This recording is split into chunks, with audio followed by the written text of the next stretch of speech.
নমস্কার বন্ধুরা, সবাই কেমন আছো? আশা করি সবাই ভালো আছো। আমিও খুব খুব খুব ভালো আছি। দেখো, প্রতিদিনের মতো আজকেও কিন্তু আমি একটা নতুন রেসিপি নিয়ে এসেছি। আজকে তৈরি করছি দুর্দান্ত স্বাদের একদম অরেঞ্জ ফ্লেভারের একটা সন্দেশ। চলো তাহলে ঝটপট দেখে নিয়ে যাক মিষ্টিটা আমি কিভাবে তৈরি করছি। দেখো, প্রথমেই কিন্তু আমি ছানাটা তৈরির আর ভিডিওটা দেখাইনি, ওটা আমার চ্যানেলে অলরেডি অনেক আছে, তাই বেকার বেকার ওটার ভিডিও করিনি। এখান থেকে দেখো, এখান থেকে আমি দেখাচ্ছি ছানাটা ভালো করে দুধ থেকে কাটিয়ে নেওয়ার পর ভালো করে ছানাটা জল ছড়িয়ে নিতে হবে। এরপর ওই জল ঝরানো ছানাটাতে বেশ পরিমাণ মতো, তোমরা যেমন মিষ্টি খেতে ইচ্ছা করে সেরকম পরিমাণ মতো তোমরা চিনি দিয়ে ভালো করে একটু হাত দিয়ে চটকে চটকে মেখে নেবে। এরপর কড়াইতে জাস্ট একদম ছানা চিনি মাখা কড়াইতে দিয়ে দেবে। এরপর গ্যাসটা জ্বালিয়ে দিয়ে দেখো এখন এরকমভাবে নাড়তে থাকবে সমানে। দেখবে যখন আস্তে আস্তে নাড়তে থাকবে এরকমভাবে কিন্তু ছানাটা থেকে খুব বেশি জল একটা দেখবে, পাতলা চিনিটা যেহেতু গলবে আর দেখবে এরকম একটা জল বেরিয়ে যাবে, অথচ আবার ছানাটাতেও কিছুটা জল থাকে, তাই সেখানে সব মিলিয়ে একসাথে কিন্তু ছানাটা থেকে অনেকটা পরিমাণ জল বেরোবে। আর তাই খুব ভালো করে কিন্তু গ্যাসের ফ্লেমটা হাই করে রেখে আর অনবরত কিন্তু খুন্তি দিয়ে খুব ভালো করে নাড়তে থাকতে হবে। প্রথম প্রথম দেখবে একটু শক্ত হয়ে কড়াইয়ের তলায় একটু বসে যাওয়ার মতন লাগবে, একটু চাপ চাপ হয়ে যাবে, কিন্তু ভয় খাওয়ার কোনো কারণ নেই। অনবরত খুন্তি দিয়ে ভালো করে নাড়তে থাকবে, দেখবে খুব সুন্দরভাবে ছানার জলটা শুকিয়ে যাবে আর সন্দেশটা খুব সুন্দরভাবে তৈরি হবে। দেখতে থাকো, এরকমভাবে বলে বোঝানোর সেরকম কিছু ব্যাপার নেই, দেখতে থাকো তাহলেই বুঝতে পারবে যে আমি কিভাবে এই মিষ্টিটা পুরোটা তৈরি করছি। আর একদম শেষ পর্যন্ত ভিডিওটা দেখো, খুব সুন্দর সুন্দর খুব সুন্দর লাগবে, মানে দোকানের যে কোনো মিষ্টিকে হার মানিয়ে দেবে এই অরেঞ্জ ফ্লেভারের আজকের এই সন্দেশটা। আর যদি বন্ধুরা ভালো লাগে শেষ পর্যন্ত দেখে, তাহলে অবশ্যই কিন্তু একটা লাইক দিয়ে দিও, কমেন্ট করে যেও কে কোথা থেকে দেখছো, আর আমার চ্যানেলটা অবশ্যই একটু সাবস্ক্রাইব করে আমার বন্ধু হয়ে নিও। ব্যাস এটুকুই বলার ছিল। দেখো, আমি কিন্তু কোথাও মানে কেটে দেখাবো না, মানে একদম স্কিপ করে দেখাবো না, একদম ঠিক যেই প্রসেসে আমি রান্নাটা করছি সন্দেশটা ঠিক যেরকমভাবে তৈরি করছি সেরকমভাবেই দেখাচ্ছি তোমাদেরকে। এখন দেখছো খুন্তি দিয়ে কত অনবরত নাড়ছি, আর দেখছো জলটা কিন্তু প্রথমে থেকে কিন্তু এখন অনেকটাই শুকিয়ে গেছে। দেখো, এরপর কিন্তু আসল কাজ শুরু হবে, এর মধ্যে ফ্লেভার দেওয়া আর ঠিক ফ্লেভারটা কোন সময়ে দিতে হবে সেগুলো কিন্তু সব তোমাদের বলে দেবো।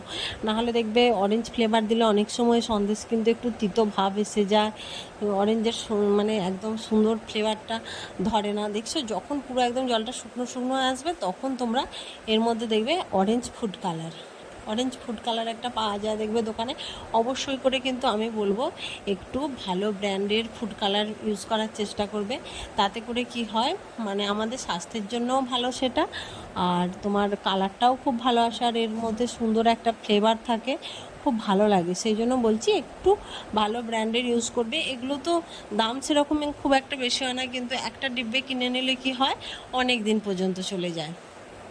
আর যাদের বাড়িতে এরকমভাবে আমার বাড়ির মতন, যাদের বাড়িতে কন্টিনিউয়াস তোমার এত এত দুধ ছানা এগুলো তৈরি হতেই থাকে, তাদের জন্য কিন্তু খুব ভালো। দেখো, বলতে বলতে কিন্তু দেখছো ছানাটা একদম দেখছো এরকম একদম কিন্তু জল শুকনো হয়ে একটু হালকা হালকা কিন্তু রস রস আছে, এই যে আমি খুন্তি করে দেখাচ্ছি, দেখো এর মধ্যে কিন্তু হালকা রস রস আছে। এই সময় কিন্তু আমি এবার গ্যাসের ফ্লেমটা অফ করে দেবো, অফ করে দিয়ে এরপর আমি কিন্তু এর মধ্যে এবার ফ্লেভারটা অ্যাড করব। ওটা শুধুমাত্র কালার দিয়েছিলাম, ওটা কিন্তু ফ্লেভার ছিল না। এবার একদম এটা কিন্তু মানে একদম অরেঞ্জ এসেন্স আর কি, এটা লিকুইড ফর্মে পাওয়া যায়, দেখছো এটা দিয়ে দিলাম। এটা কিন্তু এক সিপির মতো দিলাম, তাহলেই কিন্তু খুব সুন্দর একটা মানে এটা লেমনের সেন্ট ওঠে। দেখছো, সরি এটা অরেঞ্জ, এই যে আমি তোমাদেরকে এখানে ব্র্যান্ডটাও দেখিয়ে দিলাম, খুব সুন্দর দারুণ হয় এই সন্দেশটা খেতে, একদম বড় বড় দোকানে যেরকম অরেঞ্জ ফ্লেভারের সন্দেশগুলো কিনতে পাওয়া যায়। আর এটা দেখো, এটা তোমার হচ্ছে এই ফুড কালারটা।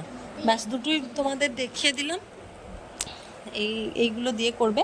আর এখন কিছু নয়, একটু গ্যাসের ফ্লেমটা অফ করিয়ে দিয়েছি, এবার একটু নাড়াচাড়া করে নিয়ে ঢাকনা দিয়ে রেখে দেবো। এটা ঠান্ডা হওয়া পর্যন্ত আমাদের একটু অপেক্ষা করতে হবে। ঠান্ডা হয়ে যাওয়ার পর দেখো আসল ব্যাপারটা কিন্তু হবে। এখন কিন্তু গ্যাস কিন্তু অফ করে দিয়েছি, দেখছো এর একটু নেড়ে চেড়ে একটু ঠান্ডা করে নেওয়ার চেষ্টা করছি। এর থেকে দেখছো এখন অনেক কিন্তু ধোঁয়া বের হচ্ছে, আর দেখছো যথেষ্ট পরিমাণে রস আছে, খুন্তির ডগ দিয়ে দেখছো অনেক রস কিন্তু এখন বেরিয়ে যাচ্ছে। এটা কিন্তু যখন মানে ঠান্ডা হয়ে যাবে এর সমস্ত রসটা কিন্তু একদম মানে এর সাথে টেনে যাবে, তাই একটু হালকা রস রস রাখবে, নাহলে কিন্তু আবার সেই মানে খোয়া খোয়ার সন্দেশটা তৈরি হয়ে যাবে, বেশ নরম পাকের সন্দেশটা তৈরি হবে না। এই দেখো এখানে কিন্তু থালায় আমি এখন ঢেলে নিয়েছি, এটা কিন্তু ঠান্ডা হয়ে গেছে। এখন দেখো হাত দিয়ে বেশ ভালো করে আরও একবার চটকে চটকে ভালো করে একটু মেখে নেব। আর মাখার সময় তোমরা দেখো খেয়াল করে সন্দেশটা কতটা একটা মসৃণ, একদম মিহি, একদম নরম পাকের একটা সন্দেশ তৈরি হয়েছে, দেখে নিশ্চয়ই বুঝতে পারছো। বন্ধুরা এখনও আরেকবার বলছি, ভালো লাগলে অবশ্যই কিন্তু আমার চ্যানেলটা সাবস্ক্রাইব করে নিও, আমার বন্ধু হয়ে যেও প্লিজ প্লিজ প্লিজ। আর দেখো এবারে এই সন্দেশগুলো তৈরি করব। এটার কিছু না, কারোর যদি কোনো ছাঁচ থাকে সেই ছাঁচে ফেলে তৈরি করবে, ডিজাইন অনুযায়ী তৈরি করবে, বা কেউ থালার মধ্যে রেখে চৌকো চৌকো করে তৈরি করতে পারো, বরফি করে তোর থেকে তৈরি করতে পারো। আমি দেখো হাত দিয়ে এরকম একটু চ্যাপটা চ্যাপটা ধরনের তৈরি করছি। আর চাইলে তোমরা যে কাগজের যে ছোট ছোট কন্টেনারগুলো হয়, বাটিগুলো হয়, সেগুলোর মধ্যেও কিন্তু একটু দেখতে সুন্দরের জন্য ওরকম ওর মধ্যেও ভরে নিতে পারো সন্দেশগুলো পাকিয়ে নিয়ে। আমি যেহেতু বাড়িতে খাওয়ার জন্য তৈরি করছি আর এক্সট্রার ওই বাটিগুলো ইউজ করছি না, যখন কাউকে দেওয়ার হয় তখন কিন্তু আমি ওই বাটিগুলোর মধ্যে ভরে দিই। তাতে করে কি হয়, দেখতে অনেক সুন্দর লাগে। ভিডিওটা দেখো, ভালো লাগলে অবশ্যই কিন্তু আমার চ্যানেলটা বন্ধুরা প্লিজ সাবস্ক্রাইব করে দিও। আর আজকের মধ্যে এখানে আসছি, দেখা হচ্ছে পরের দিন আরও একটা নতুন কোনো রেসিপির সাথে। ততক্ষণ পর্যন্ত সবাই ভালো থেকো, সুস্থ থেকো, টাটা।